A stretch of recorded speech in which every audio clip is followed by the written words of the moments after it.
Hello, in front of me I've got HONOR X5c Plus. In this video I'll show you how to use Google Assistant.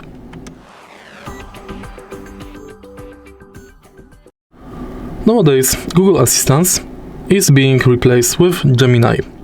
If you want to use Google Assistant, on Google bar tap Voice.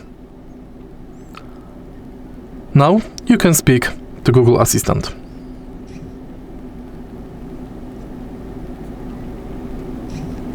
What's the weather like tomorrow? If you want to use Google Gemini, tap and hold on power button. Tap more, continue, more, and use Gemini. What's the weather like tomorrow? What's the weather like tomorrow?